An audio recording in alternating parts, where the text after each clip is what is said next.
प्रिय शिक्षार्थियों नमस्कार। मैं प्रेम नारायण। आज हम हिंदी विषय में अनिवार्य संस्कृत के अंतर्गत संस्कृत के एक पाठ का हिंदी अनुवाद पढ़ेंगे और उस पाठ का शीर्षक है विलस्य वाणी न कदापि में श्रुताः। इसका हिंदी अर्थ है कि मैंने कभी विलस्य यानी गुफा को बोलते हुए नहीं सुना। इस कहानी से यह सीख मिलती है कि अपने बुद्धि बल के द्वारा व्यक्ति बड़े से बड़े कष्ट से अपने को बचा लेता है। तो यहाँ पर एक सियार और सिंह की कहानी है जिसको हम पढ़ रहे हैं। कस्मिश्चित वने, किसी वन में, खर नखरः नाम सिंहः प्रतिवसति स्म। खर नखर नाम का सिंह निवास करता था, यानी रहता था। प्रतिवसति इसम का अर्थ है रहता था। सह कदाचित इतस्ततः परिभ्रमन् क्षुधार्थं न किंचित अपि आहारं प्राप्तवान्।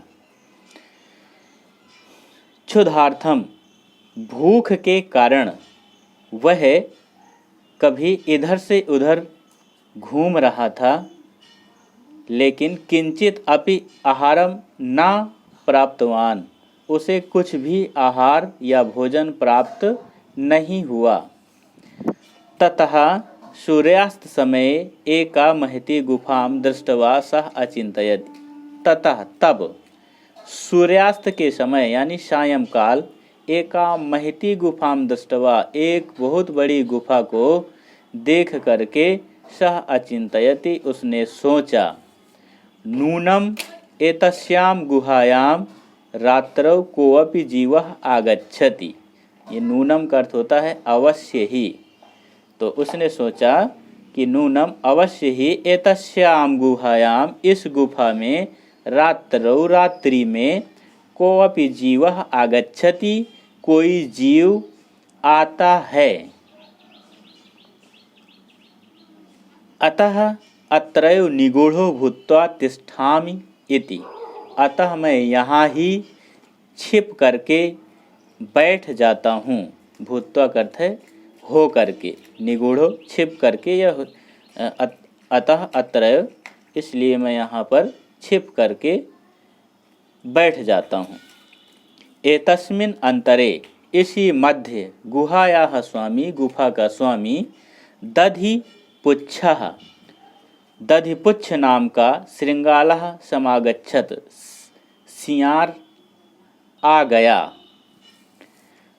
स च यावत् पश्यति तावत् सिंह पद पद्यति गुहायां प्रविष्टः दृश्यते न च बहिः आगताः।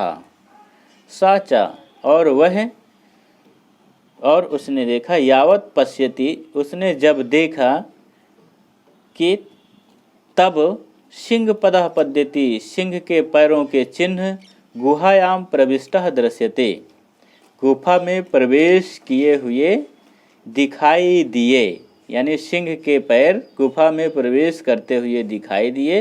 नाच बहिः आगतः, और बाहर आते हुए नहीं, यानी सिंह प्रवेश तो कर गया है और अभी वह बाहर नहीं निकला है। श्रृंगालः अचिंतयत्, सियार ने सोचा, अहो विनष्टो अस्मि, अरे मैं तो विनष्ट हो जाऊंगा। नूनम अस्मिन् बिले सिंहः अस्तीति तर्कयामि। तर्कयामि, वह सोचने लगा, नूनम अस्मिन् बिले सिंहः अस्तीति, अस्ति इति, अवश्य ही इस गुफा में, बिल का अर्थ है गुफा, अवश्य ही इस गुफा में सिंह स्थित है। तत् किम कर्माणि, तब मुझे क्या करना चाहिए। तत् किम कर्माणि, सियार बोला, तत् किम कर्माणि, मुझे क्या करना चाहिए। एवं विचिन्त्य, यह सोच करके, दूरस्थः रवं कर्तुम आरब्धः। एवं विचिन्त्य, यह सोच करके, दूर से ही, दूर स्थित होकर, दूरस्थः का अर्थ है दूर स्थित होकर, रवम कर्तुम आरब्धः, रव का अर्थ होता है आवाज, आवाज करना आरंभ कर दिया। भो बिल, किम ना स्मरसि, यन्मया त्वया सह समयः कृतोऽस्ति यत् यदाहं बाह्यतः प्रत्यागमिष्यामि तदा त्वां माम आकरयिष्यसि। तो सियार बोला, ऊंची आवाज करते हुए सियार बोला, भोबिल भोबिल, अरे गुफा, किम ना स्मरसि, क्या तुम्हें याद नहीं है कि यन्मया जो तुमने मेरे साथ, यन्मया त्वया सह मेरे और तुम्हारे साथ समयः कर्तो असी, समय का अर्थ होता है शपथ या समझौता, जो तुम्हारे और मेरे साथ समझौता हुआ था कि यद अहम बाह्यतः, जब मैं बाहर से लौटूंगा, प्रत्यगमिष्यामि करता है लौटूंगा, तदा तब त्वम माम आकरयिष्यसि, मुझे बुलाओगी, आवाज लगाओगी, यदि तुम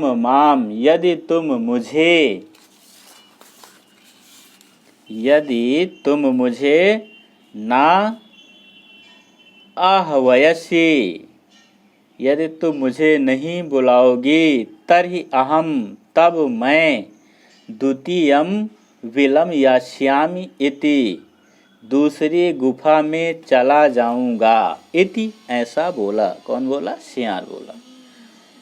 अथ एतस् श्रुत्वा सिंहः अचिंतयत्, अथ इसलिए ऐसा सुन करके सिंह अचिंतयत सोचा, नूनम ऐसा गुहा स्वामिना सदा समाह्वानम करोति, नूनम करते अवश्य ही यह गुफा अपने स्वामी को सदा हमेशा समाह्वानम करोति, आह्वान करती है, परंतु मद भयात न किंचित वदति, मेरे भय से कुछ भी नहीं बोल रही। किंचित करते कुछ भी, वदति करते बोलना, मेरे मद भयात मेरे भय से कुछ भी नहीं बोल रही।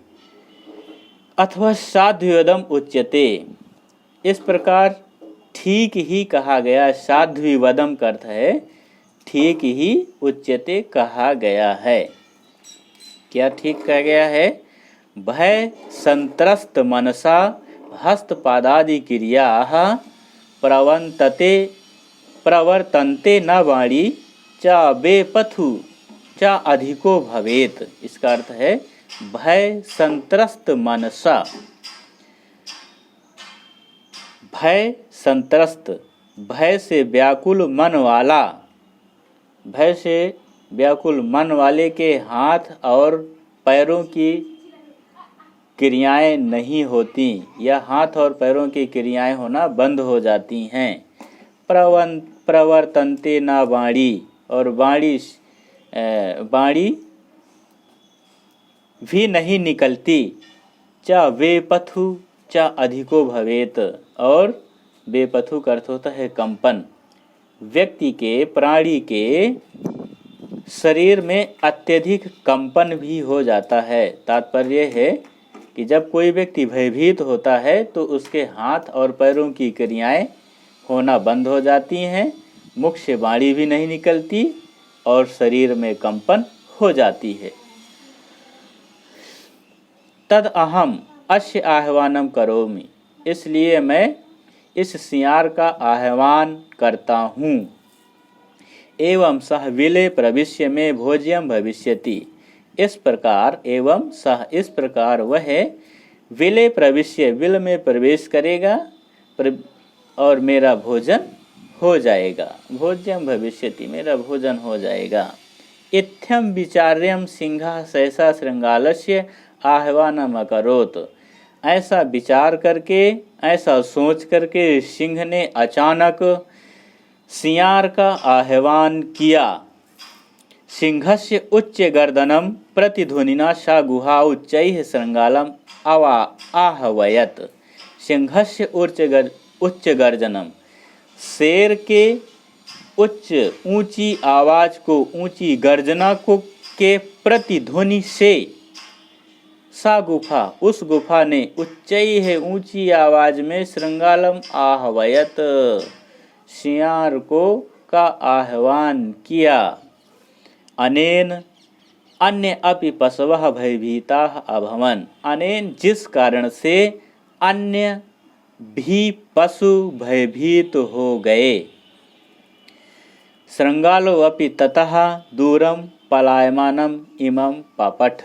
श्रृंगाल यानी सियार भी तब, ततः करते तब सियार भी दूरम पलायमानम दूर भागते हुए, इमं पठत इस प्रकार से बोला। अनागतम यह कुरते सा शोभते, सा सोच्यते यो न करोति अनागतम। वने अत्र संस्थस्य समागता जरा, विलस्य वाणी न कदापि में श्रुता। अनागतम यह कुरते सा शोभते। अनागतम, अनागतम का तात्पर्य है आए। अनागतम यह कुरते सा शोभते, आए हुए कष्ट का जो निवारण करता है वह सुशोभित रहता है या जीवित रहता है। जो आए हुए, अनागतम आए हुए कष्ट का जो निवारण कर लेता है वह सुशोभित रहता है, सुरक्षित रहता है। यो ना करोति अनागतम, और जो आए हुए कष्ट का निवारण नहीं कर पाता है वह दुख को प्राप्त होता है। वने अत्र संस्थस्य समागता जरा, यानी जो आए हुए कष्ट के बारे में सोच नहीं पाता, दूर नहीं कर पाता, उसे वन में ही निवास करना पड़ता है। विलस्य वाणी ना कदापि में श्रुता, इस प्रकार से मैंने इस गुफा को कभी बोलते हुए नहीं सुना है। यहाँ पर शेर के कहने का तात्पर्य यह है कि जो व्यक्ति आए हुए कष्टों का निवारण कर लेता है अपने बुद्धि बल के द्वारा, वह सुखी रहता है, सुरक्षित रहता है। और जो आई हुई मुसीबत का सामना नहीं कर पाता है उसे दुख भोगना ही पड़ता है। जिस प्रकार से सिंह अब गुफा में अकेले हो गया, और उसने यह भी बताया कि इस गुफा कोई भी कभी भी अपने आप नहीं बोलती है, वह तो सिंह को बेवकूफ़ बनाने के लिए ही गुफा के बोलने का नाटक किया हुआ था। तो प्रिय प्रशिक्षुओं, आपको इसका अनुवाद समझ में आया है, और इस पाठ के अनुवाद के माध्यम से अन्य पाठ को भी समझने में सहायता मिलेगी। तो नमस्कार, धन्यवाद।